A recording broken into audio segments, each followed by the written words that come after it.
كالورود بيتنا بيت سعيد نحن فيه كالورود كل يوم فيه ننمو وأمانينا تزيد كل يوم فيه ننمو وأمانينا تزيد بيتنا بيت سعيد نحن فيه كالورود بيتنا بيت سعيد نحن فيه كالورود. بسم الله الرحمن الرحيم الحمد لله رب العالمين الصلاة والسلام على رسول الله صلى الله عليه وسلم ክቡራን ተመልካቾቻችን ይህ የቤታችን ፕሮግራም ነው። ባለፉት 3 ሳምንታት በልጆች መካከል ቤታችን ውስጥ ባሉ ልጆቻችን መካከል የሚደረጉ ግጭቶች ምክንያታቸው ምንድነው እንዴትስ መፍታት ይቻላል የሚለውን ወንድም አብዱ ገፋር በተከታታይ ሲያቀርብልን ቆይቷል። ዛሬስ ያን ርዕስ ቆይተናል። ምን አዲስ ነገር ያመጣልን ይሆን? እንኳን ደህና መጣ ወንድም አብዱ ገፋር። ምን አዲስ ነገር ነው? بسم الله الرحمن الرحيم الحمد لله رب العالمين والصلاة والسلام على نبينا محمد عليه الصلاة والسلام ያው እንደተለመደው ያወራን ወይም እየተነጋገርን ያለነው የሚመስለን ፕሮግራማችን ተከታታይ ወላጆች ካስታወሱት በልጆች የሚከሰቱ ወይም ልጆቻችን ከሚገጥማቸው ችግሮች የተወሰኑትን እንኳን በማየት የግንዛቤ ለውጥ ለማምጣት ጥረት እንደምናደርግ በተነጋገርነው መሰረት የተለያዩ ችግሮችን ለማየት እየሞከርን ነው። በልጆች መካከል ግጭት፣ ውሸት፣ ለትምህርት ፍላጎት ማጣት የሚሉት ሶስት ርዕሶች አይ ቲንክ ከዚህ ቀደም እንዳየናቸው እናስታውሳለን ይመስለኛል። ልጆቻችን ይዋሹናል፣ ለምን ይዋሹናል? በፍትያውስ ምንድነው? ልጆቻችን ለትምህርት ፍላጎት የማጣት ችግር ይታይባቸው ከሆነ የሚስተዋልባቸው ከሆነ ምክንያቱ ምንድነው? ችግሩ እስከምን ድረስ ነው? ከዚያም መፍትሄ ሀሳቦች ያልናቸውን ለመጠቋቋም ሞክረናል። ባለፈው ሳምንት በቋጨው ነው ርዕሰ ጉዳይ ላይ ደግሞ እንደዚሁ እህትና ወንድማማቾች ወይም ወንድማማቾች ቤት ውስጥ ያሉ ልጆቻችን መካከል አንዳንዴ ማቋረጥ የሌለው ጠብና ጭቅጭቅ ንትርክ ይፈጠራል። እነዛ ነገሮች እስከምን ድረስ ነው ችግር ነው ብለን የምንወስደው? መቼ ነው ችግር ነው ማንለው? መቼ ነው? በዚያም የመፍትሄ ሀሳቦች ችግር ነው ካልነው መፍትሄ ሀሳቦች ስንል ትንሽ አንዳንድ ነገሮችን ሀሳቦችን ወደ እናንተ ስናቀርብ ቆይተናል። ዛሬ ኢንሻአላህ ለወላጆች የሚሆን የመረጥኩት በጣም ቀዥቃዣ ልጆች ቃሉ ኔጌቲቭ ካልሆነብኝ ወይም ደግሞ ሃይፐር አክቲቭ የምንላቸው በጣም መንቀልቀል ወይም እንቅስቃሴ የሚያበዙ ከመጠን ያለፈ መንቀሽቀዥ ማለት ነው። እንደ ልጅ የሆነ ዲስታንስ አለው ርቀት ድረስ መትፈቅደው አለ። ያን የሚያበዙ ልጆች ያለባቸው ችግሩን ዲፋይን ማድረግ ትርጉሙን የችግሩ ችግር ከሆነ ከዛ በኋላ ደግሞ እንደዚሁ ለይሄንን ነገር እንደ መፍትሄ ጠቋሚ ሆኖ አንዳንድ ሀሳቦችን ለማንሳት ነው ኢንሻአላህ ዛሬ የተገናኘነው። እንደተለመደው ወደዚህ ችግር ስናንደረደራቸው ያው ሰዎች ችግር ነው እንዲያፍተሩል ልጅ ሆኖ ማይንቀጨቀጫለ እንደ ይላሉ። ልክ ነው። ወላጆች ሲገናኙ ብዙ ነገር ስለሚያወሩ በተለይ እንደዚህ ዘመዳሞች የሆኑ ጓደኛሞች የሆኑ ወላጆች ሲገናኙ የሚያወሩት ነገር አለ። ዝም ብለህ አንተም ትሰማለህ እኔም ሁላችንም የምንገናኝበትና የምንሰማው ነገር ስለሆነ ማለት ነው። ልጅ ምንም አርፎ አይቀመጥም። አንድ ቦታ ላይ ካስቀመጥከው የለም ከአንድ ደቂቃ በኋላ የለም። እያወራሁት ሌላ ነገር ነው የሚሰራው እሱ፣ እኔ እያስጠናሁት እሱ ሌላ ነገር ነው የሚያስበው። ሐሳቡ አንድ ቦታ ላይ አይቀመጥም። አንድ መጫወቻ ላይ 10 ደቂቃ እንኳን አይጫወትም። ወዲያው ሐሳባቸውን የሚቀያየሩ ልጆችና በትንትን ያለ ሐሳብ ያላቸው ልጆች አርፈው ማይቀመጡ አሁን እዚህ ያያቸው ቦታ ላይ ከአንድ ደቂቃ በኋላ የሉምና እነዚህ አይነት ነገሮች ላይ በቃ ሮሮች ትሰማለህ። እኔ ያወራሁት ምንም ነገር ከልቦ አያዳምጠኝ የሚሉ በተለይ እናቶች አካባቢ ልጆቻቸውን የበለጠ መከታተል እድል ስላላቸው ይሄንን ሮሮ ያሰማሉ። ሰሚም ዝም አላለም በመሰረቱ ያው ምንም ይሁን ምን ትክክልም ይሁን አይሆንም ትክክሉን የበለጠ አላህ ያውቃል። ለማንኛውም ሰው የራሱን ልምድ ያጋራል። አረ ታዩ ችግር የለም ያኔ ልጅ እንደተው ያንቺንም ወይ ማንተ ልጅ ተዋዋል በጣም ስማርት የመሆኑ ምልክት ነው። ስለዚህ ተውት ሌላ ጊዜ ሲያድግ ይተዋዋል የሚሉ ንግግሮችን እንሰማለን ይመስለኛል። ሌላ ጊዜ መቼም አርፎ ከተቀመጠበት ከማይነሳው ነው ቀይቃዣ ይሻለኛል የሚል አታጣም። ሌላ ጊዜ ደግሞ አረ ሐኪም ቢያው ጥሩ ነው ይሄ እንደውም መነሻው ላይ ሊሆን ይችላል የሚሉ አልሰማህም አንተ አላጋጣህም ያውሰና አረ ሲያድግ ይተዋዋል የሚሉም አሉ። በዚሁ አይቀጥልበትም ይተዋዋል ሲያድግ ይተዋዋል ወይም ደግሞ ልጅነት ባህሪ ነው ምናን የሚሉ ሰዎች ትሰማለህ። የኔ ልጅም ስትልተው ያንቺንም ልጅ ይተዋዋል ያንተንም ልጅ ይተዋዋል የሚሉ ሐሳቦችና የመፍትሄ ይሁኑም አይሁኑም ብቻ ፈትዋዎች ትሰማለህ ከዚህም ከዚያም። እነዚህ ነገሮች ያው የራሳቸው ነገር ሰው ያው በህይወት ሲኖር የሚያጋጥመው ነገር ነው። ግን ሁላችንም እዚህ ውስጥ እንደምንኖር እገምታለሁ። 5 ልጅ 4 ልጅ ካለ አንዱ ልጅ እንደዚህ የመሆን እድል አለ። ሁሌ ላይሆን ይችላል። ለማንኛውም ችግሩ ችግር ነው ብለን የምንወስድበት ነው ኢንሻአላህ ፖይንቶች ከዚህ ቀጥሎ ልናቀርብ እንሞክራለን። ተፈጥሯዊው አንደኛው ፖይንት ማለት ነው። ችግሩን መቼ ነው ችግር ብለን ምን መድበው መረሳት የሌለበት ሁሉ ጊዜ ይሄኛው ፖይንቴ በማናቸው ችግሮች እናነሳ ይዘዋል። ይሄን ነገር ችግር የሚሆነው መቼ ነው? የት ድረስ ሲኖር ነው ችግር የሚሆነው? ልጆች በጣም አክቲቭሊ እዚህም እዛ መንቀሳቀሳቸው፣ መሯሯጣቸው፣ ሀሳባቸውን አለመበታተናቸው ተፈጥሯዊ ነው። ግን ከተፈጥሯዊ ሂደት አልፎ ወደ ችግርነት የሚሸጋገረው ምን ሌቭል ላይ ሲደርስ ነው? ምን ላይ ሲደርስ ነው? ይሄ ነገር ግልጽ ካልሆነላቸው ወላጆች ያው ችግር ካለባቸው ልጆቹን እንደ ችግር ሳያውቁት ወይም ችግር የሌለባቸው ልጆች እንደ ችግር እንዳለባቸው ልጆች ትሪት በማድረግ ዳይኮቶሚ ውስጥ የመኖር አጋጣሚ ሊፈጠር ይችላል። ችግር ከሌለ ችግር መፍጠር ወይም መለመን አያስፈልግም። ችግር ቤትህ እንዲመጣ መመኘትም የለም። ያልታመመ ልጅ ታሟል ማለት ነው። አንዳንዴ ስድቡላ ሊሆን ይችላል። የሌለ ባህሪ መለጠፍ ስለሆነ ማለት ነው። የሌለ ነገር ከለጠፈብህ አንድ ሰው አንተን ስምህን አጥፍቷል ወይም ደግሞ ተችቷል በማይገባ ነገር በሌለብህ ችግር አለብህ ብሎ አንተን እንትን ማድረግ ማለት ነው።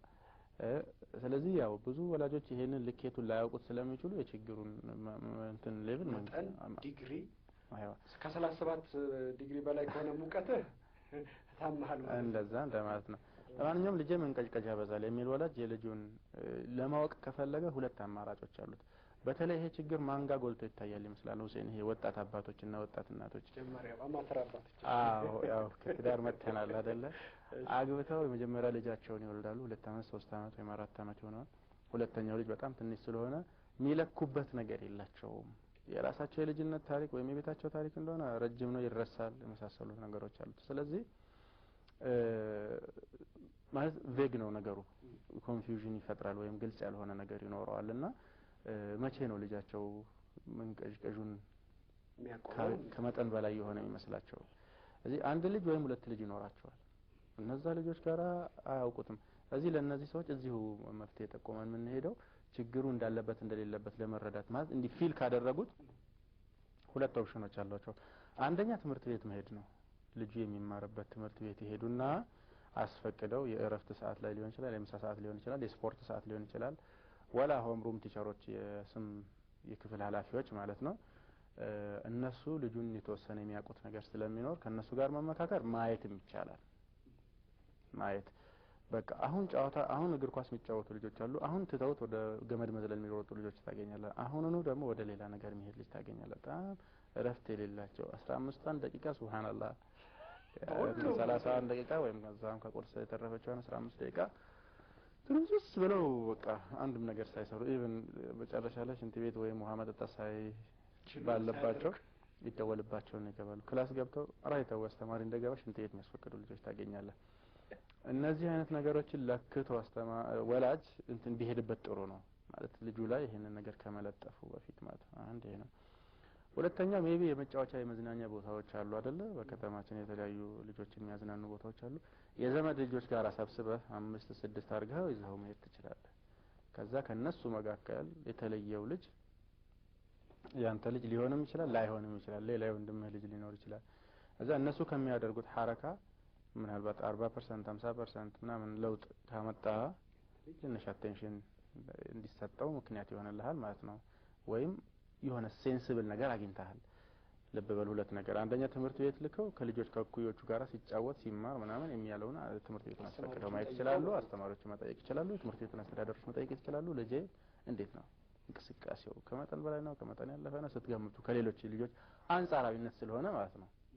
እነዚህ ልጆች በሽተኞች ስላልሆኑ ማለት ነው። ልብ በል። ሌላኛው የመጫወቻ ቦታዎች እነዚህ መዝናኛ ቦታዎች አሉ አይደለ? የተለያዩ የህፃናት መጫወቻ ማዕከላት እዛ በመውሰድ ከዘመድ ልጆች ጋር ወይ ከጓደኞቻቸው ልጆች ጋር አንድ ቀን 6 አድርገው ወስደው ሊያዩት ይችላሉ። በጣም ኦቨር የሆነ ነገር ከሆነ አቴንሽኑን መሰብሰብ ጭራሽ የማይችል ልጅ ከሆነ አሁን ወደ ችግሩን ታክል ለማድረግ መነሻ ነገር አግኝተዋል ማለት ነው። ወደሚመለከተው አካል ይሄዳሉ። እነሱም ማድረግ ያለባቸውን ጥረት ያደርጋሉ። አንድ ይሄ ነው። ሁለተኛው ከልክ በላይ እንቅስቃሴ ችግር የገጠማቸው ህጻናት አንድ ቦታ ረዘም ላለ ጊዜ ተረጋግቶ የመቀመጥ ነገር አየላቸውም ራስን ያለው ምን ያህል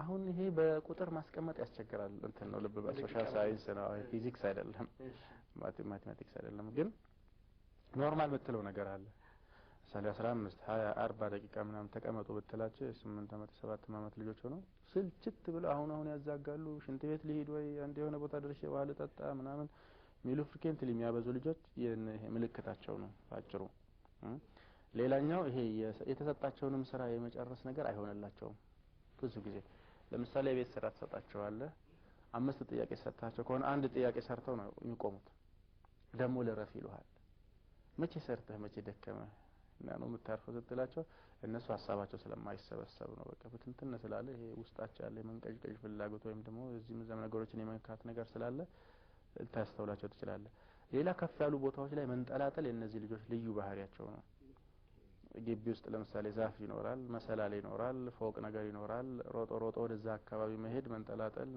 መዝለል ታያቸዋለህ አንድ ቀን ማይንጠለጠል ልጅ ታገኛለህ ኡምሩን እዛች ጋር እየሮጠ መሄድ ልጅ የምታገኝበት ሁለተኛው ምልክታቸው ነው አንድ ቦታ ሰክኖ ያለ መቀመጥና እንዲህ መንጠላጠል መውለድ የተሰጡን የቤት ስራዎች የትምህርት ቤት ብቻ አይደለም ለምሳሌ አልጋህን አንጥፈው ብትለው አልጋውን አንጥፎ ለመውሰድ ለመጨረስ የሚወስድበት 10 ደቂቃ ቢሆን አንሶላውን አንጥፎት ሊሄድ ይችላል ወይም ብርድ ልብሱን አጣጥፎት ቁጭ አድርጎት ሊሄድ ይችላል ያቺም ስራ ሆነ መጨረስ ላይ ሆነላቸው ይችላል እነዚህ ልጆች እንደዚህ ካሉ ቤታችን እንግዲህ አጋጣሚውን ተጠቅመን ቸከር ካደረግናቸው አሁንም አቴንሽን ይፈልጋሉ ችግሩ እንዳለ ሴንስ ልናደርግ እንችላለን ይሄ ከመጠን ያለፈው መንቀሽቀሽ እንዳለ ልናስብ እንችላለን ሌላ የትኩረት ቦታዎችንና ሐሳብን ለመሰብሰብ ፈጽሞ ያለ መቻል ማለት ነው አሁንም ኦቨርላፕ ሊያደርጉ ይችላሉ አንዳንዶቹ ለአደጋ የሚያጋልጣቸው ድርጊቶች ላይ ማለት ነው ለምሳሌ አንተ ሐሳብህን ሰብሰብ ብለህ ምትነዳ ሰው ከሆነ መኪና እንኳን ሲነዳ ሰው ልጅ ሐሳቡ ከተበታተነ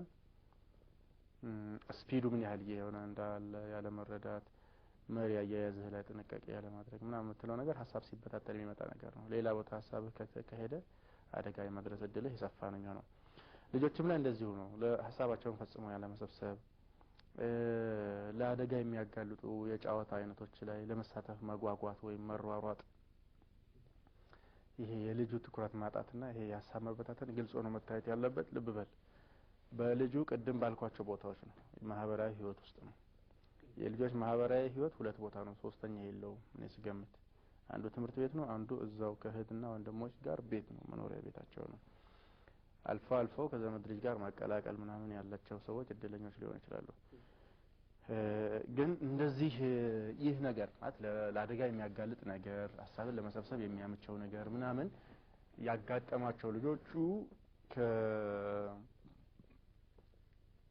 ከልጆቹ ካልሆነ ሁሉም ቦታ ላይ ካልሆነ ይሄ ባህሪያቸው የሆነ ቦታ ላይና በሆነ ሲቹዌሽን ላይ ብቻ ከሆነ ችግሩ የልጆቹ ላይ ሆነ ይችላል ለምሳሌ አንዳንድ ቦታዎች ላይ ደስ የማይል ኢንቫይሮንመንት ይኖርና ልጆቹ ዲስኮምፎርት ሊሰማቸው ይችላል ማለት ምቾት ማጣት አይዘሙም ይሆናል ዘና ማለት ይከለክል ቦታ ላይ መቅበጥበጥ ካበዙብን ያ የልጆቹ ችግር ላይ ሆነ ይችላል መገመት ያለብን ያ የአካባቢው ችግር ነው የቦታው የቤቱ የትምህርት ቤቱ ችግር ነው ብለን ነው የምንወስደው ያውሴን በዚህ ምክንያት የልጆቹ ካልሆነ ችግሩ ልጆቹ ከዛ ጋር ዞር ስታረክ ችግሩ ዞር ይደረጋል ባጭሩ በቃ እዚህ ጋር መሆን አልፈልግም እንሂድ ይሉሃል አሁን ትንሽ ይራሱትና አሁንም ዞር በቃ ይጠሉታል ያንን አካባቢ ያ ከሆነ ችግሩ የልጆች አይደለም ኢንቫይሮንመንቱ ደብሯቸው ከሆነና ይሄ ወደዚህ ባህሪ ሊድ ካደረጋቸው ተንቀጭቀጭ እስከ ምናምን እንላለን አንዳንዴ ሰው ቤት ይዘን ሄደናቸው ልጆቻችን ወደ ቤት ስትመለሳቸው ወደ ተረጋጋው ህይወት ከተመለሱ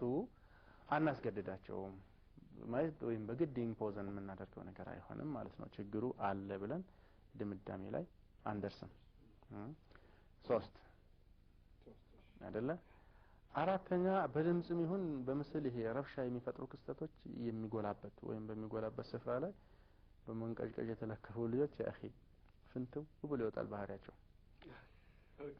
ረብሻ ሁካታ ቀውጢ ምናምን ያለባቸው አንዳንድ ቦታዎች አሉ አይደለ ውስጣቸው ያ ነገር ስለነበረ በቃ እነሱ ፊት ያደርጋቸዋል ወዲያው ምቾቱን ነው የሚያገኙትና እዛ አካባቢ ይዛቸው ስትሄድ አንዳንዴ ፍንትው ብሎ ከወጣባቸው ኦኬ እንግዲህ አቴንሽን ይፈልጋል ማለት ነው አንድ ምልክት ነው ከዚሁ ጋር የተያያዘው ደግሞ ምን ይሆናል ይመስልሃል? ልጆቹ ቶሎ ቶሎ ይረሳሉ። መጮህ መረበሽ ምናምን ከዚያ ረብሻ ጋር መዋሃድ ይፈልጋሉ። ቶሎ በፍጥነት ነው የሚዋሃዱት። እንደውም በቃ አቀጣጣይ ይሆናሉ። ቦታው ላይ ሄደው ረብሻውን ትርምሱ ምናምን ሊያቀጣጥሉት ወይም ሊያባብሱት የሚችሉበትን አቅም ታገኝባቸዋለህ። ስለዚህ አንድ መመዘኛም እሱ ሊሆን ይችላል። ዴፊኒትሊ ሊሆን ይችላል።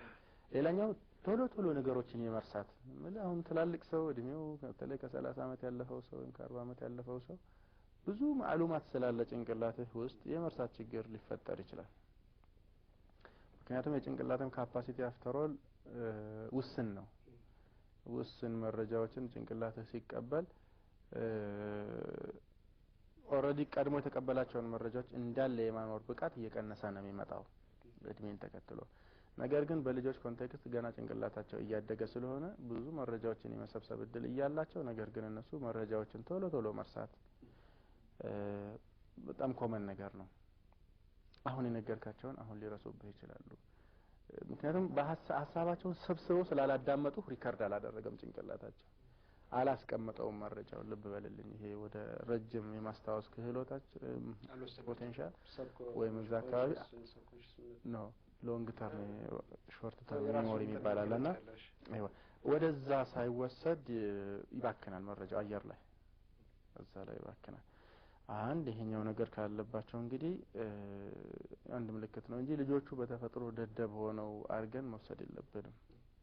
ብዙ ጊዜ የሚረሱ ልጆችን ወላጆች በዚህ ነው የሚኮንኗቸው። ልጆቹ መረጋጋት ከቻሉ ሀሳባቸውን ሰብስበው መስራት ወይም መማር ከቻሉ ብዙ ነገር የሚገርማቸው አይመስለኝም፣ የሚጠፋቸው አይመስለኝም። እዚህ ጋራ አንዳንድ ስራዎችን ይሰራሉ፣ አንዳንድ ኢንቮልቭመንቶች ውስጥ ይገባሉ ተለቅም ብለው ማለት ነው። ለምሳሌ 10 አመት ምናምን ሆኖ 12 አመት ልጆች ሆነው የሆነ ጥፋት ውስጥ እየገቡ ጭንቅላታቸው ለማሰብ እድል አያገኝም። ምን የዚህ ጥፋት ውጤት ምን ይሆናል እኔ ላይ አያስቡትም። ምሳሌ እየቀለዱ እያለ እሳት ሊያቃጥሉ ይችላሉ ቤት ላይ። መኖሪያ ቤት ሲቃጠል ማለት ከባድ ጉዳት የሚያደርስ ነገር እንደሆነ፣ እሳት በአጠቃላይ ከባድ ጉዳት ያለው ነገር እንደሆነ ትንሽ ልጅም ያውቃል፣ እድሜያቸው 5 6 አመት የሆኑ ልጆች። ነገር ግን የሆነ ነገር ይሰሩና እነሱ ዋጋውን ስንት እንደሆነ አያውቁትም። ሳያስቡ ዘው ብለው ሊገቡበት ይችላሉ በእንደዚህ አይነት የጥፋት አጋጣሚ ላይ። ስለዚህ እንደዚህ የሚያደርጉ ልጆች ቶሎ ወደ ብስለታቸው እስኪመጡ ድረስ ክትትል ይፈልጋሉ እንጂ አይተውም ማለት ነው። የችግሩ መገለጫ አንድ እንትኑ ይሄው ነው። ቶሎ ቶሎ መርሳት፣ የጥፋታቸው ውጤት አለማስተዋል፣ ይሄ የምሰራው ስራ ምን ያመጣብኛል የሚል ትንሽ የበሰሉ ህፃናት እንኳን የሚያስቡትን ነገር የማሰብ አቅም የማጣት ኮንዲሽን ላይ ብዙ ጊዜ እናስተውላቸዋለን። እነዚህ በጣም ኦቨር ሃይፐር አክቲቭ የሆኑ ልጆችን ማለት ነው። ከረፍት በኋላ እንመለስ። መርሐባ። ክቡራን ተመልካቾቻችን እየተከታተለን ያለነው ቤታችንን ፕሮግራም ነው። ሃይፐር አክቲቭ ወይም ደግሞ እጅግ መንቀልቀል የሚያበዙ እንበለው መንቀልቀል የሚያበዙ ልጆችን በተመለከተ እየተነጋገርን ነው። ችግሩ አለ ብላችሁ የምታስቡ ወላጆች በጣም ነቃ ብላችሁ አዳምጡ። ወይም ደግሞ የወንድም የእህት ልጆች የዘመን ልጆችም እንደዚህ አይነት ችግር አለ ብላችሁ የምታስቡ ካፍታ ቆይታ በኋላ ተመልሰን እንመጣለን። አብራችሁን ቆዩ። بيتنا بيت سعيد نحن فيه كالورود كل يوم فيه ننمو وأمانينا تزيد ኑር አፍሪካ መልቲ ሚዲያ ፕሮዳክሽን ለተመልካቾች እያቀረበ ያለውንና እያዘጋጀ የሚገኘው ለነፍስ ቢያንኩስም ለነፍሶቻችን እንጀምር የተሰኘው እናንተ ፕሮግራማችን ሪያድ ሳሊሒን ከደረሶች ጋር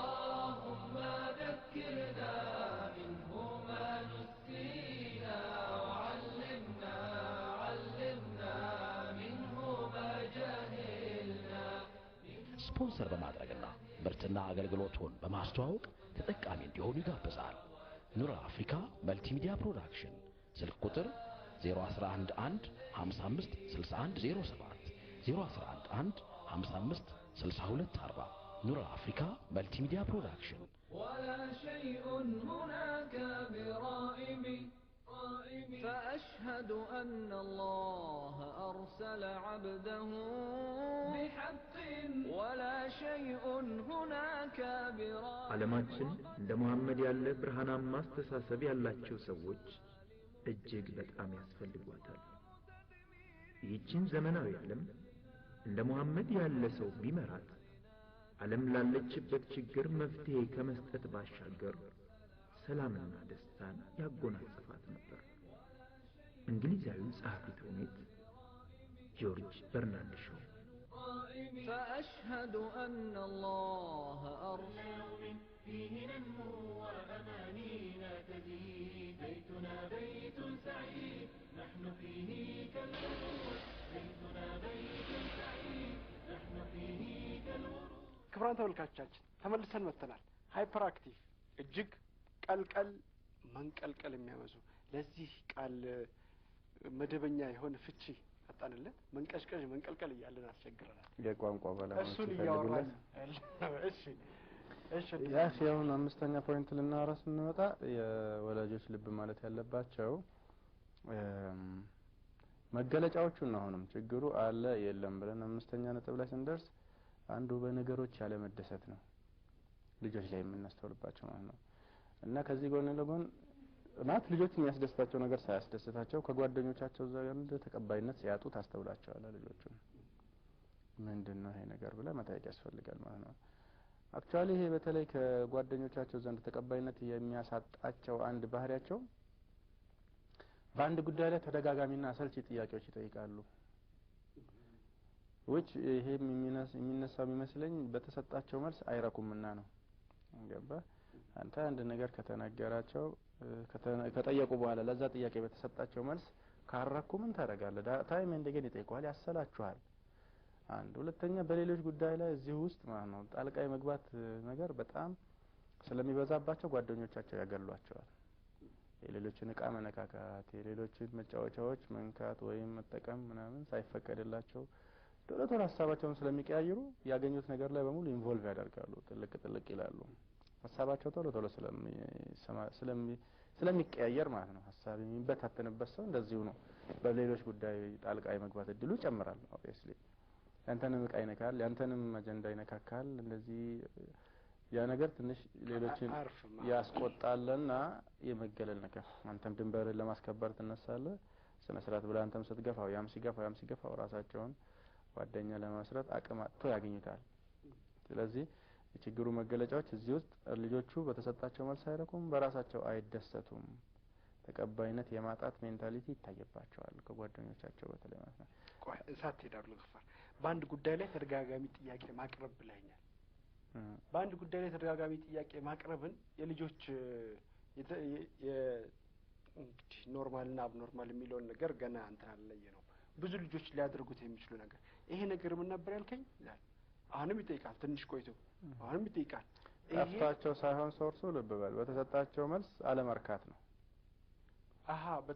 ራሳቸው የሚፈልጉት መልስ አይሆንም። ኦኬ እነሱ የሚፈልጉት ሌላ ምላሽ አለ ሊሆን ይችላል። ሌላም ምክንያቶች ሊኖሩት ይችላሉ። ግን እነሱ ካንተ የፈለጉትን ነገር እንዳገኙ ፊል አያረጉም። ስለዚህ 10-20 ጊዜ አንድ ጥያቄ የሚጠይቅ አባትነት ይሰብር ይሆናል።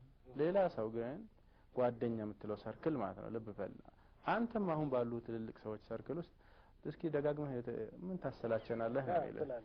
ከዛ በኋላ ሰው እንደዛ አድርጎ ማያስቆምህ ከሆነ የራሱን አማራጭ ይወስዳል። አንተ ስትመጣ ሰውየው አቅጣጫ ይቀየርብሃል አይደል እንዴ?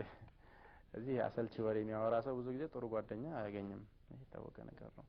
ወይ ጨዋታ ማወቅ አለብህ፣ ወሬ ማወቅ አለብህ፣ ካለበለዚያ ዝም ማለት ነው ያለብህ።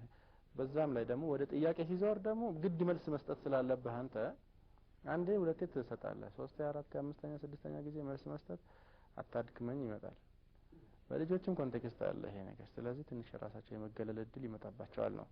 እዚህ ይሄንን ባህሪ በተደጋጋሚና ከመጠን በላይ ሆኖ ካየነው ልጆቹ እዚህ ችግር ውስጥ ልናካትታቸው እንችላለንና ትኩረት ይፈልጋሉ ነው። መርሐባ እዚህ ችግር ውስጥ ያሉ ወይም እዚህ ችግር ከሚታይባቸው ልጆች መካከል ሌላኛው መገለጫቸው ምን ይመስላል? አኺ ትኩረትን የሚፈልጉ የጨዋታ አይነቶች ታውቃለህ አይደል? አቴንሽን ስብስብ አድርገህ ካልሆነ አትጫወተው። ለምሳሌ ዳማ ወይም ቼዝ ወይም እንደዚህ ሐሳብህ ከተበታተነ ካላሰብክበት አትጫወተውም ጨዋታውን። ሌላ ነገር እያሰብክ ትጫወታለህ ካልክ ያው ተቃራኒ ወገንህ በቀላሉ እንትን ያደርጋል። እና እነዚህ ልጆች አይወዱትም ይሄንን ጨዋታ በጣም በሚገርም ሁኔታ።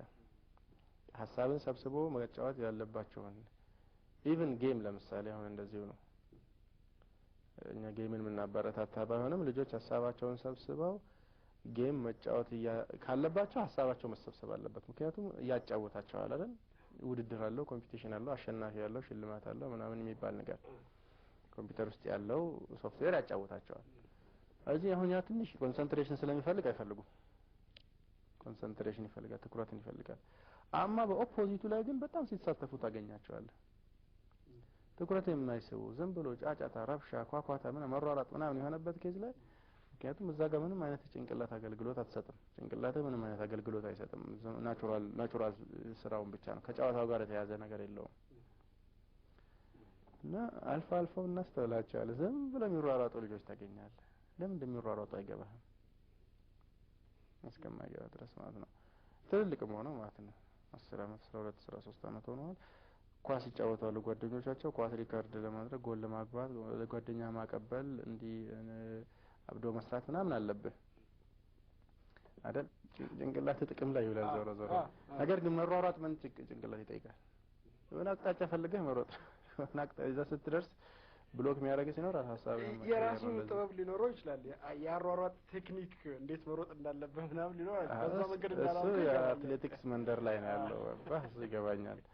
ለማንኛውም እነዚህ ልጆቻችን ትኩረትን በማይፈልጉ የጨዋታ አይነቶች ላይ በተለይ ሐሳብ እንዲሰብሰብ አድርገህ ክሪቲካል መሆን በማይፈልጉ የጨዋታ ሁኔታዎች ላይ ሲዘወትሩ ሆይ ከዚህኛው ደግሞ በሚፈልጉት ላይ ደግሞ ራሳቸውን ሲያወጡ ታያለህ። አይፈልጉም እዛ ጋር መሳተፍና መገኘት አይፈልጉ ሆኖ ታገኛቸዋለህ። ይሄን ጊዜ ትንሽ የችግሩ ነገር እነሱ ጋር እየጎላ እንደመጣ መረዳት እንችላለን። ለዚህ አቴንሽን መስጠት ያስፈልጋል። ሌላኛው አንዳንድ ጥናቶች ያመለከቱትን ፋክቶች ለማስታወስ ያህል እነዚህ ጥናቶች የሚሉት ከሴቶች ይልቅ ችግሩ ወንዶች ላይ ይበዛል ነው። በእርግጥም ይሄ ነገር እውነት ይመስለኛል እኔም ስገምት ማለት ነው። በዚህ በትምህርት ቤት በምናምን እንደምናየው ማለት ነውና ይሄ ሃይፐር አክቲቭ ሆኖ ዶሚናንትሊ የምታያቸው በርካቶቹ ወንዶች ናቸው ከሴቶች ይልቅ። ከዚሁ ጋር በተያያዘ ደግሞ ይሄ የኢኮኖሚክ ነገር ትንሽ የኑሮ ውጥረት ባለባቸው ቤቶች ላይ ልጆች ይሄንኑ ባህሪ የመላበስ ችግር ያጋጥማቸዋል። የሚፈልጉትን ነገር በተደጋጋሚ ባለማግኘት የተነሳ እሱን ፍለጋ ሊሆን ይችላል ወይም ሀሳባቸው አይረጋጋም በቃ ማሰቡት። ስለዚህ ከኑሮ ከተመቻቸው ቤተሰብ የመጡት ልጆች የተሻለ የመረጋጋት እድል እንዳላቸው የተደረጉ ጥናቶች ናቸው። እንግዲህ ጥናቶች ሁሉ ጊዜ እንደ ዋህይ አይደለም የምናቀርባቸው፣ መረዳት የሌለበት ሌላ ጥናት ደግሞ በሀገራችን ኮንቴክስት ብናደርግ ሜቢ ሊቃረነው ይችላል። የተሻለ የኑሮ ሁኔታ ያላቸው ቤተሰቦች ውስጥ መንቀዥቃዣ ልጅ ሊኖር ይችላል። ግን ዩዥዋሊ ያው ይሄ የምዕራቡ ጥናት ድሃ አይወድምና ድሃ ላይ ብዙ ችግር ማላከክም ሊሆንበት ይችላል። ለማንኛውም ያው ማቃለል ግን አንችልም፣ ባለሙያዎች የሰሩት ጥናት ስለሆነ። በዓለም ደረጃ የችግሩ ስርጭት ከ3 እስከ 7 ከመቶ አካባቢ እንደሚደርስ እንደዚሁ አንዳንድ ጥናቶች ያረጋግጣሉ። በማዕና ከመቶ ልጆች መካከል 7ቱ ወይም ከ3 እስከ 7ቱ አካባቢ ልጆች የዚህ ችግር ሰለባ ናቸው የሚሉ ነገሮች አሉ። ስርጭቱም እንደዚሁ በተለያዩ ሀገሮች ላይ የተለያየ አይነት ፐርሰንት አለ። እኔ የሀገራችንን ዳታ ማግኘት ስላልቻልኩኝ ሀገራችንን አላቀረብኩትም። በቅርብ አንተ የምታያቸው ያያቸውስ ነገሮች አሉ ከልጆች ጋር እንደመዋለ ወይም ደግሞ ስለ ልጆች ብዙ ወላጆች አንተ መጥተው ስለሚያማክሩ የምታየው ደረጃውንስ በዚህ መመጠን ማወቅ ምናምን والله ያስቸግራል። አንተ አንድ ትምህርት ቤት ውስጥ የተወሰኑ ተማሪዎችን ይዘህ በአጠቃላይ የሀገር ኢትዮጵያ በጣም ትልቅ ሀገር ናት። በጣም አንተ ትምህርት ቤት ውስጥ አይደለም አንተ የተለያዩ ትምህርት ቤቶች ውስጥ ስለነበርክ ነው። ይሁንና በቋሚነት መሰራው አንድ ትምህርት ቤት ውስጥ ነው። ምናልባት የተለያዩ ትምህርት ቤቶች ላይ በተለያየ በፓርታይም ልትሰራ የምትችለው ነገር ይኖራል። ግን እንደ አጠቃላይ ይሄ ነገር ዳታ ሰብስበህ ጥናት ሰርተህ የምታውቀው እንጂ በግምት የሚሰጡ ዳታዎች እኔ አልወድም ሲጀምሩ ግምት ነውና ማለት ነው። ግምት ለስህተት የተጋለጠ ነገር የመሆን እድሉ ሰፋ ነው። አላኩል ያህል እንደ ይሄ በጣም ብዙ ተማሪ ወይም ብዙ ህፃናት በሚሊዮኖች የሚቆጠሩ ህፃናት ባሉባት ሀገር ላይ አንተ በመቶዎች ወይም ጥቂት በሺዎች የሚቆጠሩ ተማሪዎችን ስለምታውቅ ፈትዋ መስጠት በጉዳዩ ላይ ይካበዳል።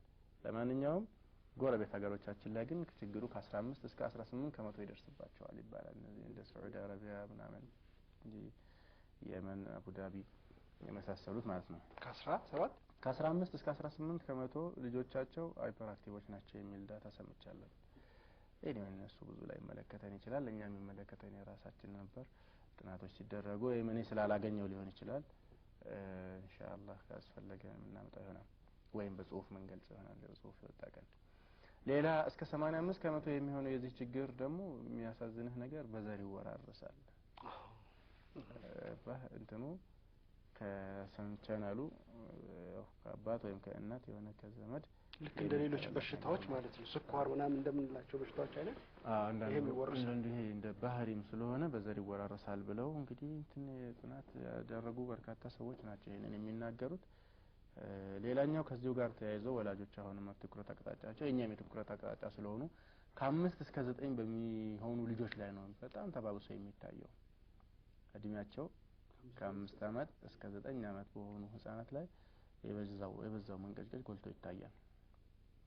ነገር ግን አንዳንድ ሰዎች ቅድምም እንደ መግቢያ ስናወራ የነበረው ነገር አለ እድሜ እየጨመረ ሲመጣ የሚጠፋ ነገር ነው ብለው በጣም በአቋራጭ መፍትሄ የሚሰጡ ሰዎች አሉ። የእነዚህን ሰዎች ደግሞ ትክክል እንዳልሆኑ የሚያረጋግጡ ጥናቶች እንዳሉት 30 ከመቶ አካባቢ የዚህ ችግር ሰለባ ልጆች ማለት ነው ወጣትነት እንኳን ከደረሱ በኋላ ትልቅ ሆነው 14 15 16 እንኳን ካለፉ በኋላ ይሄ ችግር ይስተዋልባቸዋል።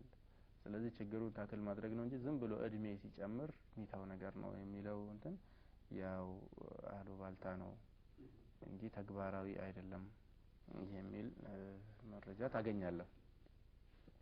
ስለዚህ ህፃናትን እንጂ ወጣቶችን የማይመለከትን ከፍ ያሉ ሰዎችን የማይመለከት ተደርጎ መወሰድ ያለበት አይመስለኝም። ጥቂት የሚል ሰው ታገኛለህ። መረጋጋት የሚባል የተነፈገ ሰው ታገኛለህ። ትልቅም ሆኖ አልፎ ትንሽ ሰዓት ካወራህ በኋላ እልም የሚልብህ ሰው አላጋጠመህም? ሀሳቡን ሰብስቦ በደንብ አያዳምጥም። የማዳመጥ ክህሎት የሚባል ነገር የለውም። ምክንያት ስለሚበታተን ሀሳብ ነው። መርሐባ እዚህ ይሄንን ያህል ለችግሩ መገለጫ ያስተዋሉ ወላጆች ወደ 7 አካባቢ አነሳን መሰለኝ። እያንዳንዱ ውስጥ ምናልባት ዝርዝር ፖይንቶች ይኖሩት ይሆናል። እንዳናሰላች ነው ባጭሩ የምናወራው ኢንሻአላህ። ይህንን ካስተዋሉ ወላጆች ምንድነው ማድረግ ያለባቸው ወደሚለው እንሄዳለን። እንደ አጠቃላይ ግን ሁልጊዜም እንደምንለው ያው ሁሴን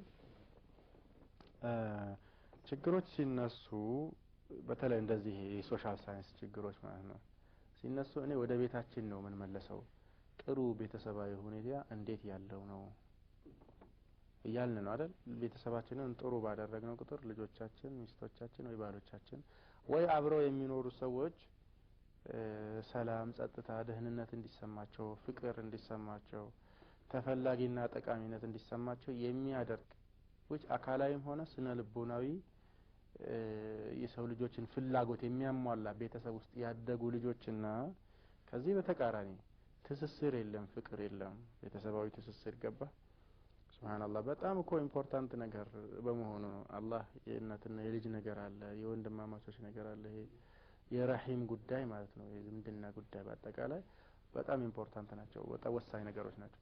እዛ ቤት ውስጥ እንደዚህ አይነት ሰላም፣ ፍቅር ትንሽ በቃ እንፊታህ ወይም ይሄ ሰላም የምትለው ነገር ከሁሉም በላይ ተፈላጊነት፣ ጠቃሚነት የሚፈልግ ስለሆነ እንደ ተፈጥሯችን እዛ ያለ ሰውና ያ ነገር የሌለው ሰው አንድ አይነት አይሆንም። ሰው ብዙ ጊዜ አንዳንድ ረብሻዎች ወይም የሆነ ችግሮች ካየ የሆነ ሊሞላው የፈለገው ፓርት እንዳለ ማወቅ አለብን። የጎደለው ነገር ኖሮት ሊሞላው አንዳንዴ በተሳሳተ አቅጣጫ ሊሄድ ይችላል። ፍቅር ስትነፍግ፣ አቴንሽን ስትነፍግ፣ ፍትህ ስትነፍግ ቤትህ ውስጥ ማለት ነው በልጆችህ መካከል ስታዳላ ፍትህ የለም። በልጆችህ መካከል አንዱን ትስማለህ፣ አንዱን አትስምም፣ አንዱን ታናገራለህ፣ አንዱን ኢግኖር ታደርጋለህ፣ እንደዚህና ወይም ጣል ታረጋለህ። እዛ ጋር የተከፈተችው ክፍተት መዘጋት አለባት። ኔቸር ክፍተትን አያስተናግድም። ያ اخي ፊጥራ ጎዶሎ ነገርን አያስተናግድም፣ መሞላት አለበት። ሲሞላ ግን አንዳንዴ በተሳሳተ መንገድ ሊሆን ይችላል፣ በተሳሳተ ነገር ሊሆን ይችላል። ይሄ ፈራግ የምትለው ነገር ግድ ነው መሞላት አለበት። ስለዚህ ወላጆች እናቶችም ሆናችሁ አባቶች ማለት ነው ቤተሰባችሁን የሆነ ችግር ከተነሳ በኋላ እንደ እሳት አደጋ ልክ ችግሩ ሲነሳ ችግሩን ታክል ለማድረግ አይደለም መሯሯጥ ያለብን። እሳት አደጋ ሰራተኞች ሜቢ አሁን ቀይረውት ሊሆን ይችላል፣ ግን ከነ ስማቸው የእሳት አደጋ ሰራተኛ ነው። እሳቱ ሲነሳ ነው ማጥፊያቸውን ይዘው የሚወጡት የሚመጡት። አንድ መስሪያ እንትን ማለት ያን ሰራተኞቹን ለማናናቅ ሳይሆን ዞሮ ይሄ የመከላከል ስራ የተሻለ ነው ከመከሰቱ በፊት ማለት ነው።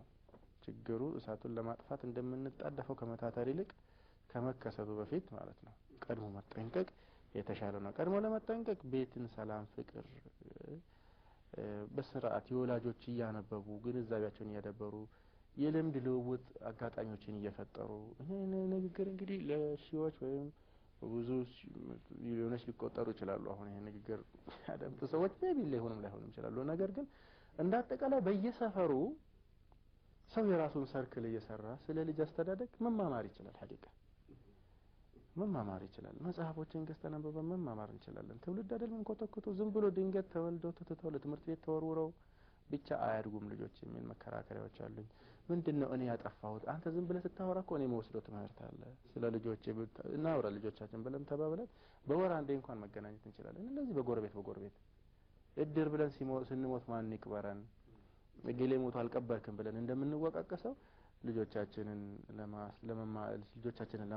ለማሳደግ የሚያመቹ ሀሳቦችን አልተለዋወጥንም ምን ተጠፋብናል ተባብለን እኮ መወቃቀስ ይቻላል፣ መመካከር ይቻላል። እኔ ይሄንን ነገር ሀሳብ አቀርባለሁ። እንደው የምትችሉ ወንድሞች የተለያየ ምክንያት እየፈጠረ ህዝባችን እንደሚገናኝ እናውቃለን። የተለያዩ አጋጣሚዎች አሉት የሚያገናኙትና እነዛን አጋጣሚዎች ይጠቀምና ስለ ልጆቹ ኖርማል የእድገት ሁኔታ ይመካከር። በተለይ እናቶች ደግሞ ያው እናንተ በለጠ ትኩረትም ስለምትሰጡ የልጆቻችሁ የተርቢያ ጉዳይ ስለሚያስጨንቃችሁ into consideration ቢከቱት የተሻለ ነው ኢንሻአላህ። የመፍትሄ ሀሳቦችን ከረፍት በፊት እንሄዳለን። ወንድም አብዱልገፋር አሁን ያልካት ነገር ልክ ነህ። እንደዚህ ይደረግ አልክ።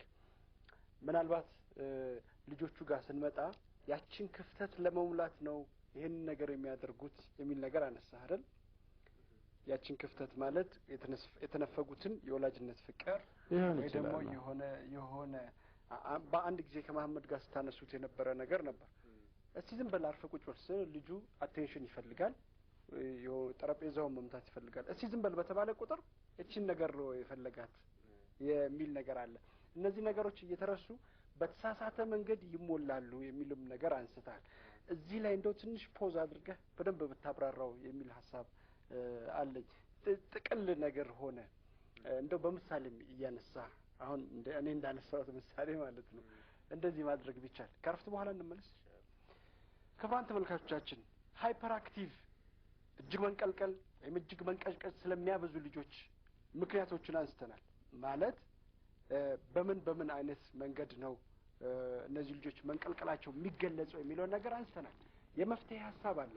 ከረፍት በኋላ ተመልሰን እንገናኛለን። አብራችሁን ቆዩ። بيتنا بيت سعيد نحن فيه كالورود كل يوم فيه ننمو وأمانينا تزيد ولا شيء هناك برائب فأشهد أن الله أرسل عبده بحق ولا شيء هناك برائب የሙሐመድን የህይወት ታሪክ ሁለተኛ ክፍል አንብቤ ስጨርስ ስለዚህ ታላቅ ስብዕና ይበልጥ ለማወቅ ጓጓሁ።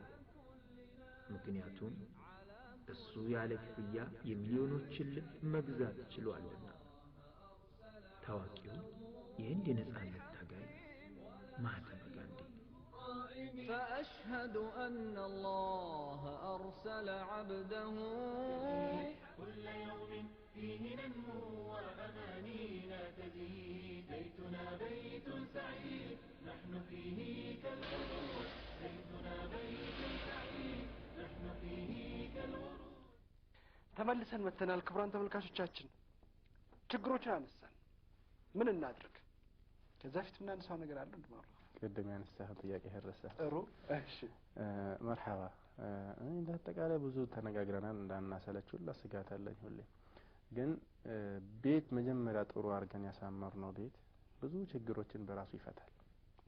ልጆች ፍቅርን ፍለጋ፣ ክብርን ፍለጋ፣ የወላጅን ትኩረት ፍለጋ የተለያየ አይነት አካሄድ ውስጥ ወይም ትርምስ ውስጥ ሊገቡ ይችላሉ። መርሳት የሌለብን ኪድስ አር ኪድስ ይላሉ ፈረንጆቹ። ህፃን አፍተሮል ህፃን ነው፣ ልጅ አፍተሮል ልጅ ነው። በቃ ጠቢያው ሆኖ ማለት ነውና እድገት ደረጃቸውንም አልጨረሱም። ስለዚህ በልጅ ጭንቅላታቸው የሚያስቡት ነገር ስህተት ሊሆን ይችላል፣ የሚሄዱበት ነገር ስህተት ሊሆን ይችላል። ይሄ ስህተት መሆኑን እኛም ባለፍነው መርሐላ ላይ ነው እንጂ እዛ ላይ ሆነን አናውቀውም ነበረ። ልጅ ሆኖ ማን ነው እንዲሆን የሰራው የነበረው ነገር ስህተት ነበረ ብሎ የዛን አውቅ ነበር የሚለን ሰው ጥቂት ነው። ካለማ አይመስለኝም። ስህተት ነው ብለህ አይደለም በኋላ ስህተት መሆኑን ልትረዳ ትችላለህ። ግን ዘመማን ስትፈጽመው ወንድምህን ለምሳሌ ወርወረ በድንጋይ ፈንክተሃል። ስትፈነክተው እኮ ስህተት ነው ብለህ አይደለም። ከተፈነከተ ደም በደም ከሆነ በኋላ ወላጆች ሲቆጡ ነው ጥፋት እንደሰራህ የተረዳኸው እንጂ ታዲያ እሱስ አልሰደበኝም እንዴ ብለው አሁንም የምናየው ነገር ሰድቦኝ ነው ገፍትሮኝ ነው ሲገፈትርህ ታዲያ በዚህ ድንጋይ ትፈልጠዋለህ እንዴ? ፕሮፖርሽናል ነው ማለት ማይመጣጠን ነገር ይሰራሉ። ይሄ የልጆች ነገር ነውና አላኩል ያህል ልጆቻችንን ዲሲፕሊን የምናደርገው ቤት ውስጥ ነው። መጀመሪያ የልጆች ዓለም መነሻው ቤት ነው። ቤት የብዙ የልጆችን ማህበራዊ፣ ስነ ልቦናዊ ሁሉም አይነት የህይወት ፓርታቸው ስልጠና የሚያገኝበት ማዕከል ቤት ነው። ያን ቤት ጥሩ ማድረግ የሚችሉትን ያህል ማለት ነው በንባብም ግንዛቤያቸውን እያሳደጉ ያሉ ፕሮግራሞች ካሉ እየተመለከቱ እርስ በራስ መማማሪያ መድረኮችን በመፍጠር ጥሩ ትውልድ መፍጠር የምትለው ነገር በምኞት እኮ አይመጣም። ሁሌም እንደምንለው ማለት ነው በምኞት ምንም ነገር አይመጣም፣ ምንም ነገር ማለት ነውና እነዚህ ደግሞ ትልልቅ ነገሮች ናቸው። ልጅህ ማን ያውቃል? አንተ ዛሬ እጅህ ላይ ያለ ልጅ የሳላሐዲን እናት ሳላሐዲን አልአዩቢ መሆኑን አውቃለች እንዴ? ልጇን ያረገዘችው ልጅ እኮ አላወቀችም እኮ። የዑመር እናት ዑመርን እንዳረገዘች ብታውቅ ኖሮ እንዴት ነበር ምትኩራራ ይሆናል በእርግዝናዋ። ሌሎችም ረሱሉን ያረገዘችው አሚናስ መች አውቀው ይሆን ረሱሉን እንዳረገዘች? ይሄን ልጅ ሆኖ ነው የሚፈጠረው። ከዛ በኋላ ለዓለም መድህን ሊሆን ይችላል ቤትህ። ስለዚህ ቤታችንን አስተካክለን የሚመጡትን እንግዶች እንደው ኢንቫይሮመንቱን ብናስተካክልላቸው ማን ይሆናል ማለት የለብንም። የመሐመድ አልፋቲህ እናት መሐመድ አልፋቲህን እንዳረገዘች ብታውቅ ኖሮ ሚለይ ይመስለኝ ነበር ነገር አለማ። የነ ቡኻሪ እናት ማንን ነበር ያረገዙት? እነ ሙስሊም፣ የነ ሻፊዒ እናት፣ የኢማሞቻችን እናት ዓለም ላይ ትልቅ የምትላቸው ሰዎች በሙሉ እንደማንኛውም ልጅ 9 ወር ተረግዘዋል። የሆነ ሴትዮ ሰዎቹን አናቃቸውም፣ እናቶቻቸውን አባቶቻቸውን አናቅም፣ ልጆቻቸውን አናቃለን። ማለት በቃ ኖርማል ሰዎች ነበሩ ማለት ይሄ ተርታው ህዝብ መካከል ናቸው ማለት ነው። ግን እነሱ ተርታው ህዝብ ናቸው እንዲ ወይ ሚዲያ ወይ እንዲ አጋጣሚ የለንም እንጂ የምናውቅበት የሆነ ቁም ነገር ነበር እዛ ቤት። እነዚህ ልጆች ዝም ብለው ድንገት ተዘርተው የበቀሉ አይደሉም። ብዙ ዓሊሞችንም ሄድና ጠይቃቸው ከበስተኋላ ምንድነው ላንተ እንደዚህ መሆን እዚህ ደረጃ ላይ መድረስ ትልቁ ሚና የተጫወተው ሰው ስትለው ወይ እናታቸውን ያነሱብሃል ወይ እንዳጠቃላይ ቤተሰባቸውን ያነሱብሃል። ስለዚህ ቤተሰብ ትልልቅ ልጆች ማንም ልጁ ተራ ልጅ እንዲሆንበት የሚፈልግ ሰው ያለ ይመስለኛል። ማንም እሱ በጣም ተራ ሆኖ ሊሆን ይችላል። እሱ ምንም ቂማ የሌለው ሰው ምስኪን የኔ ቤት ልትሆን ትችላለህ። ግን ልጅህ ምን እንዲሆን የምትፈልገው አንተን አይደለም። እኔ ልጅህ እንዲሆን እኔ እንዲያክል አይደለም የምፈልገው። ያ የምፈልገውን ፍላጎት ለማጣጣም ትንሽ እኔ የምችላቸውን ነገሮች ልስራ። ከሌሎች ነገሮች ቀንሰን አንዳንድ ሰዓቶቻችንን አጀስት አድርገን እንመካከር፣ ስለ ልጆቻችን እናውራ፣ ስልጠናዎችን እናዘጋጅና እንሰልጥን። ዛሬ ጎግል መጎርጎር የሚችል ሰው ጎግል ማድረግ የሚችል ሰው ብዙ መረጃ አለ። ሰዎችን መጠበቅም ሳይኖርበት ማለት ነው። የሆነ የቴሌቪዥን ፕሮግራም ማሳንጠብቅና እነዛን ነገሮች የሚጎሉንን ክፍተቶች ምናሟላ ከሆነ ልጆቻችን በራሳቸው በተሳሳተ መንገድ ክፍተታቸውን ለመሙላት ሳይሯሯጡ እናገኛቸዋለን። አይሯሯጡም ወይም ደግሞ በተሳሳተ መንገድ ሄደው አይሞሉትም። ኢንሻአላህ ያንን ነገር ይሄንን ያልካልኩ በቀኛ ባይሆን መመለሰው አሁንም ቤተሰባዊ ትስስር ያለበት ፍቅር፣ አቴንሽን፣ ትኩረት ያለበት ቤት ውስጥ ልጆች ለገጠማቸው ችግር በሙሉ አጋዥ አላቸው። ልብ በል ባለቤት አላቸው፣ ደጋፊ አቃፊ አላቸውና ችግሩ ዘልቆ ሳይሄድ ስሩን ሳይሰድ ሊቀጭ ይችላል ባቸው። እኔ እምነቴ ነው። ወላጆች ያዙልኝ፣ ልጆቻችሁን የምታግዙ ትኩረት የምትሰጡ አጋዥ እንዳላቸው ፊልም የሚያደርጉ ከሆነ ባለቤት እኮ አለኝ ሜዳ ላይ ተጣልኩ አይደለም የሚል ልጅ ብዙ ጊዜ ችግሩ ሳይባባስለት ይደረስለታል። ችግሩን ለመፍታት በቀላሉ አቋራጭ መንገዱ ላንቸራቸዋለን ኢንሻአላህ። የቻልነውን ያህል እንግዲህ ዛሬ ችግሩን ለመፍታት የሚመቹ አንዳንድ ፖይንቶችን ለመጠቋቋም እንሞክራለን። ሰዓቱ ተበቃን። አይዋ እንግዲህ በርካታ መንገዶች ሊኖሩት ይችላሉ። ሰው የራሱን ልምድ ሌሎችም የእውቀት ዘርፎች የምታውቀው ነው። ስፋት ማለት ነው። አሁን እየተናገርክ እያለ አዳዲስ ሳይንስ ግኝቶች አዳዲስ የጥናትና ምርምር ውጤቶች እየተለቀቁ ነው ዓለም ላይ አሁን በዚህ ሞመንት ላይ ማለት ነውና ስለዚህ እኛ የምናቀርበው የእውቀታችንን ያህል ያነበብነውን ያህል የደረሰንን ያህል መረጃ ነው ወይም ያጋጠመኝን ያህል ነው። ስለዚህ ለችግሩ መንስኤ የሚሆኑት ነገሮች አንዳንዶቹን እዚህ ጋር ማለት መፍትሄ የሚሆኑት ነገሮች ስንዘረዝር ኢንሻአላህ ከመፍትሄው ከመንስኤው ላይ ይጀምራል። አንደኛ በርካታ ጥናቶች ያሉት አሁን የስነ ልቦና ባለሙያዎች ምንም እንደሚሉት ይሄ ነፍሰ ጡር እናቶች በተለያየ አይነት በሽታ የመታመም ተደጋጋሚ ሁሉም ላይ ላይሆን ይችላል ተደጋጋሚ ሆነ ከባድ እርግዝናቸው ላይ በጣም ተጨማሪ የሆነ ጫና ህመሙ ማለት ነው የሚበዛባቸው ከተፈቀዱ የመድኃኒት አይነቶች ወይም ደግሞ በርካታ መድኃኒቶችን የሚወስዱ እናቶች ልብ በል ለጭንቀትና ለውጥረት የተጋለጡ እናቶች ነፍሰ ጡር ሆኖ ማለት ነው ወይም ረዘም ላለ ጊዜ የሚጨናነቁ ከሆኑ በልጆቻቸው የመጀመሪያዎቹ አመታት አካባቢ መንቀዥቀዥ ወይም ተንቀዥቃዣ ልጅ የማግኘት እድላቸው የሰፋ ነው ወይም ለልጁ እድሉን ያሰፉለታል ይላል። ከዚሁ ጋር ተያይዞ ማናቸውም አይነት ይሄ ሱሰኝነት የአልኮል ተጠቃሚነት ሊሆን ይችላል ኸምር ማለቴ ነው። ከዚህ ጋር ተያይዞ ማናቸውም አቅልን የሚነካኩ ነገሮች በሙሉ መቆጠብ አለባቸው። ሲጃራም ይሁን ሺሻም ይሁን ሐሺሽም ይሁን ሐራሙ ሐራም ነው ሐራም ያልሆነው አልሆነም የራሱ ጉዳይ እሱ ሌላው የሚነጋገረው ወገን ይነጋገርበት። ነገር ግን ከጤና አንፃር አደገኛ የሆኑ ኒኮቲን ኤሌመንት ያላቸው ይሄ የማነቃቂያ መድኃኒቶች ተብለው የሚወሰዱ በሙሉ ልጆቹ ህይወት ላይ አደጋ አላቸው። ሆድሽ ውስጥ ላሉት ልጆችሽ እናቴ አደጋ አለው። ብዙ አይነት አደጋ ነው። ከነዚህ መካከል አንዱን ሃይፐር አክቲቭ የማድረግ እድሉ ይኖረዋል። ሌሎችን ባለሙያዎች እያወሩት ነው። ጤናችን ፕሮግራም ላይ መከታተል ይችላል። እንዴ ሪታርዴሽን የምትለው ነገር አለ። ይሄ ሜንታል ሪታርዴሽን ማለት የአእምሮ ዝግመት ያለባቸው ልጆች የመወለድ እድላቸው ራሱ እንደዚህ አይነት አጋጣሚዎች ላይ በተለይ ይሄ አልኮል መጠጥ ሲጃራ ሐሺሽ የመሳሰሉ የሚወስዱ እናቶች ልጁ ያልተስማማበትን ነገር ተፈጥሮ የማይፈልገውን ነገር አሁን ልጁ አይደብረውም ለምንድን ያ ነገር የሚላክለት ገባህ የሚያበላሽበት ነገር አለ።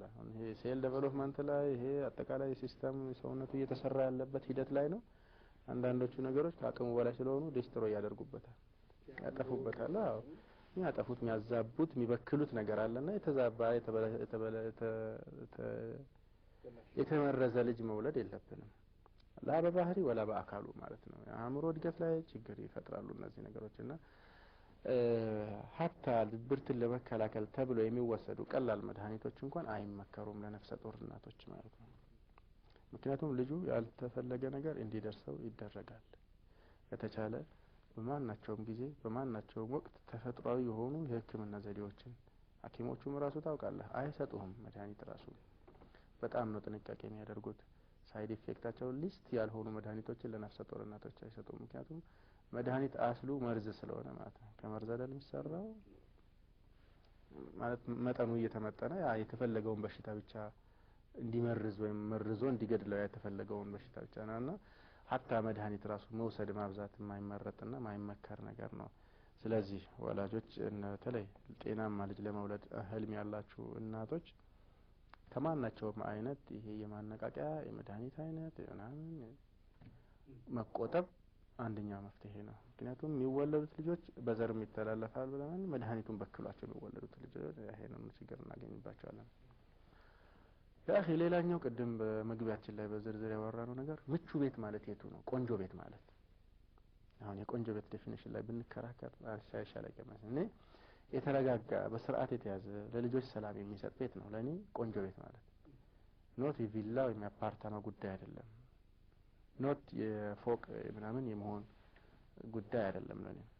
መጀመሪያ ውስጥ ልክ ልጆቹ ቤት ሲገቡበት ያለው ቤት የተረጋጋ ነው ወይ ስነ ስርዓት አለ ወይ ሰላምና ጸጥታ። ብዙ ጊዜ ሀታ አሁን ትምህርት ቤት ላይ አንዳንድ የተደረጉ ጥናቶች ስናነብ ክላስሩም ማኔጅመንት ላይ ክፍል ማኔጅመንት ማለት ነው አስተማሪው ብቻ አይደለም የሚፈልገው ክላሱ ጸጥ ያለ እንዲሆን የተረጋጋ እንዲሆን ከአስተማሪው በላይ ሁላ ነው ልጆች ተጠይቀው የመለሱት። ረብሻ ብጥብጥ እንዲኖር አይፈልጉም ብዙዎቹ ልጆች። አቀማመጡ ወንበሩ ምናምን ሁሉ አዎ ሰላም ያለበት ፍቅር ያለበት አቴንሽን መሰብሰብ የሚቻልበት ቢሆን ደስ ይላቸዋል። ስለዚህ ልጆች ይሄ ነገር ተከለከለባቸው መጫወቻ ቦታ የለም ብዙ ጊዜ አሁን የምናነሳው ነገር ማለት ነው። የተለያዩና ተንቀሳቃሽ መጫወቻ አቅርቦት ቢያሟሉ ምቹ ቤት እንዲሆን ልጆቹ ማለት ነው።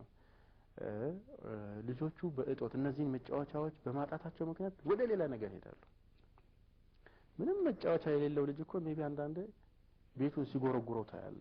የጭቃ ቤት ከሆነ ሲያፈርሰው ታያለ። በያዙት ነገር ሲቦረቡሩ አታስተውሉት? መጫወቻ ቢኖራቸው እንኳን መግዛት አቅም እንኳን ባንችል ራሳችን ምን ሰራሩ በትናንሽ ነገሮች የሚሰራሩ አሉ፣ በትናንሽ ብሮች የሚገዙ አሉ። በቃ ይሄ ፈራግ ስላለ አይድል ሆኖ መቀመጥ አይችሉም። አሁን እነዚህ በተለይ መንገጭገጭ ያለባቸው ልጆች ካገኘን ራሳቸውን የሚያጫውቱበት ነገር ያስፈልጋቸዋል። ራሳቸውን ቢዚ የሚያደርጉበት ነገር ያስፈልጋቸዋል። መጫወቻው መሯሯጫ ቦታዎቹ ምናምን ማለት ነው። እዚህ ሌላኛው ከዚህ ቅድም አንተ ያነሳው ነገር ልጆች መጫወቻ ቶታሊ ከሌለ የሚቀራቸው ወላጅ ነው ወይም ታላቅ ወንድም ነው። እሱን ማስቸገር ይሆናል ስራቸው። አረዞር በልልኝ ብትል የት ሄድ ስትገምት ወላሂ የት ሄዶ በቃ ወይ መጫወቻ ቦታ የለም ወይ መጫወቻ እቃ የለም ሜቢ አጫዋች እኩያም የለም ይሆናል። ስለዚህ ወላጆች ላይ እንጠላጠላሉ፣ ወላጆችን ያስቸግራሉ። እየተጫወተ ያለ ልጅ ወላጆቹም እረፍት ይሰጣል እኮ አይደል? መውለድ ከባድ ነገር ነው።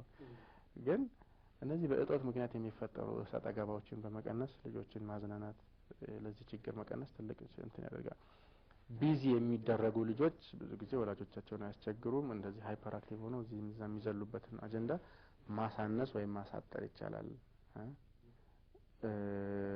ብዙ ጊዜ ወላጆች ልጆቻቸው ሲቀዠቀዡባቸው እናስተውላለን። ቤታቸውም ሄደን ሊሆን ይችላል። ምንድነው የሚያደርጉት?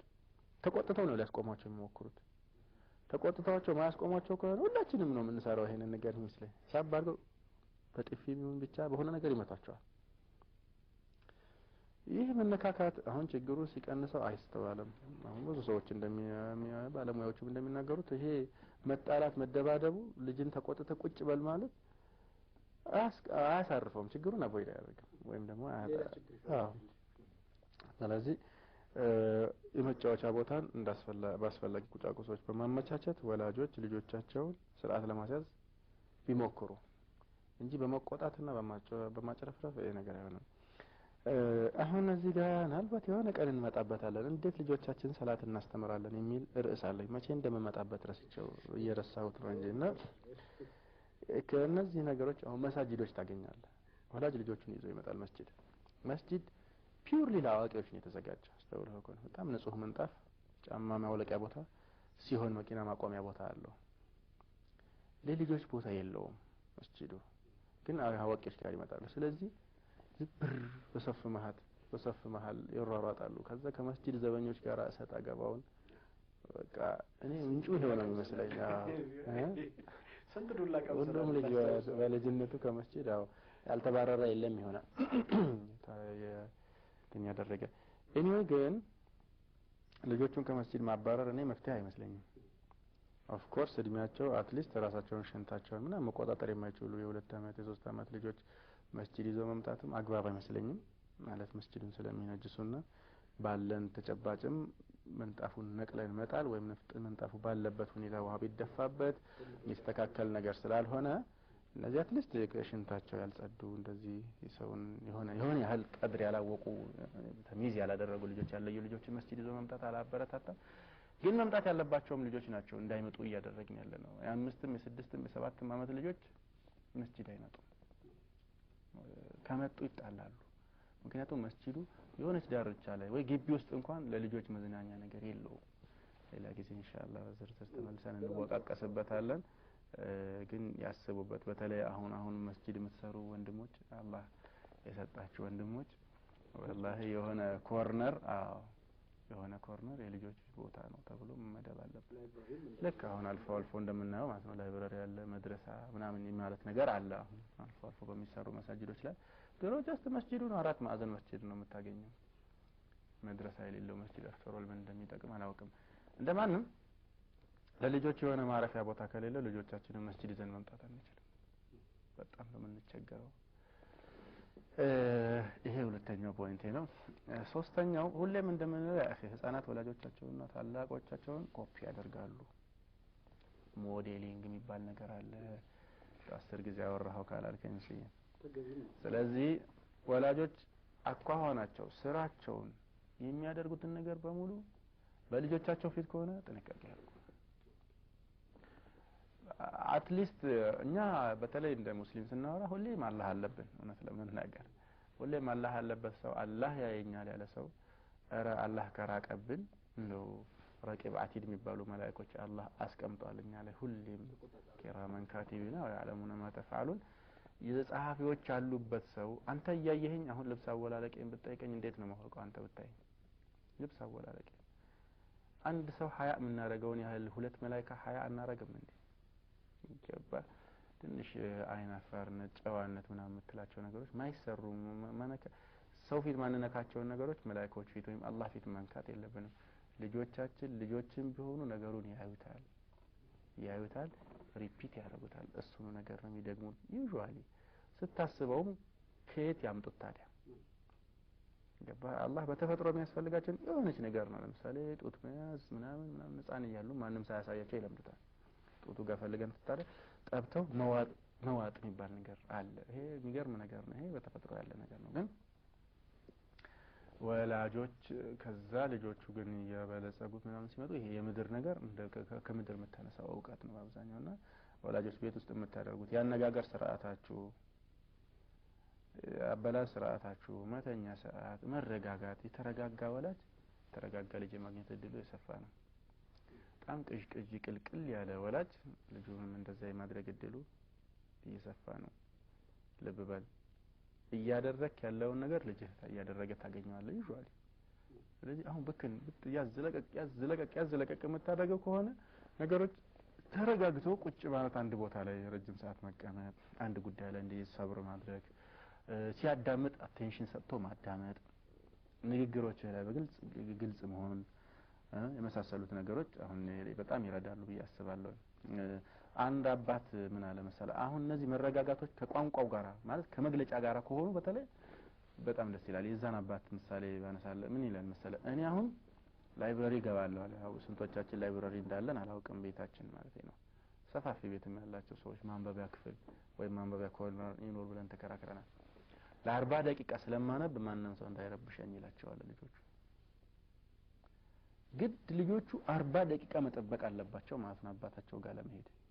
ይሄ ሰብር ነው የሚያስተምራቸው። ገባ አንድ ጉዳይ ላይ አባታቸው 40 ደቂቃ ታግሶ ይቀመጣል። ፋሂም።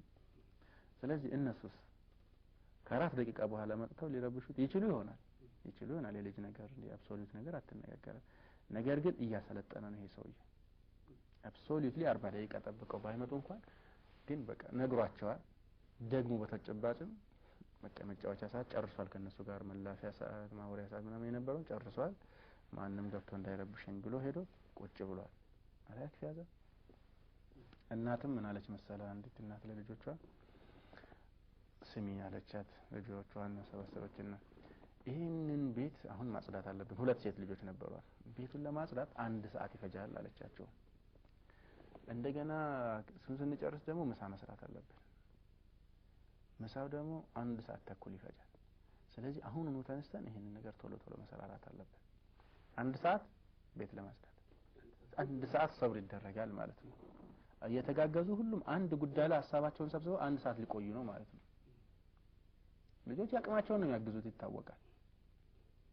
ግን አትኩረት አቅጣጫቸው ወዴት አድርጋዋለች እቺ ጎበዝ እናት? ቤት ማጽዳት ነው። አላለቀም። የሚወለወል ከሆነ ግድግዳው ይወለወላል፣ መሬቱም ይጠረገውም፣ መስኮቱም መስታወት ካለ ዋቴቨር ብቻ 1 ሰዓት ይፈጃል ብላለች። 1 ሰዓት የሚፈጀውን ያህል ሰብር ያደርጋሉ። ገባ በቤቱ በቃ አሁን ከ10 ደቂቃ በኋላ አይ ምግቡን እንጀምር አይሉ ቢሉ እንኳን ትመልሳቸዋለች። አይ መጀመሪያ ምን ማድረግ ያለበት ይሄው ባህሪ ነገ እነሱም ቤት ሲመሰርቱ ተከትሏቸው የሚወጣ ነገር ነው የሚሆነው አጀማ። ስለዚህ ሐሳቡን ሰብስቦ መረጋጋትን ተላብሶ ስራዎችን መስራት ልጆች ከቤት የሚማሩት ነገር ነው። ወላጆች ልጆቻቸውን ሞዴል የሚያደርጉት በልጆቻቸው ፊት ሲጃራ ባለማጨስ ምናምን ብቻ አይደለም። ይሄ ጥራዝ ነጠቅነት ነው ሐቂቀት። ሞዴል የሚሆኑት በአነጋገር ወይም በአሰራር በፕሮግራማቸው ላይፋቸውን በሚመሩበት ስታይል በሙሉ ልጆቻቸውን ሞዴል ለልጆቻቸው ሞዴል ሆነው መቅረብ ይችላሉ። ይሄ እንደመያዣ ይያዝልኝና ከዛ መፍትሄዎቻቸውን ኢንሻአላህ በዝርዝር እናወራለን። ለሳምንት እናድርገው ይሻላል። ሰዓታችንን ጨርሰናል። ክቡራን ተመልካቾቻችን ሃይፐር አክቲቭ ላይ እጅግ የበዛ መንቀዝቀዝ እጅግ የበዛ መንቀልቀል የሚታይባቸው ልጆች ባህሪያትን ዛሬ ወንድም አብዱል ገፋር በዝርዝር አሳውቆናል። ከመፍትሄ ሀሳብ ከመምጣታችን በፊት ደግሞ ሌሎች ወደዛ የሚያንደረድሩ ጉዳዮችን ጠቁሙናል። ኢንሻአላህ ሳምንት ለዚህ ለሃይፐር አክቲቭ የሚሆኑ ምንድን ማድረግ እንዳለብን ቀደም ሲልም በጥቂቱ ነግሮናል። ነፍሰ ጡር እናቶች በእርግዝና ኒኮቲናቸው ወይም ደግሞ ወደ አእምሮ ሊለውጡ የሚችሉ ሱስ አስያዥ ጉዳዮችን መጠቀም እንደሌለባቸውም አንዱ እንደ መፍትሄ ሀሳብ ጠቁሙናል። ኢንሻአላህ ሳምንት በዚህ ጉዳይ ላይ በሰፊው እንመለስበታለን። والسلام عليكم ورحمة الله وبركاته. بيتنا بيت سعيد نحن فيه كالورود بيتنا بيت سعيد نحن فيه كالورود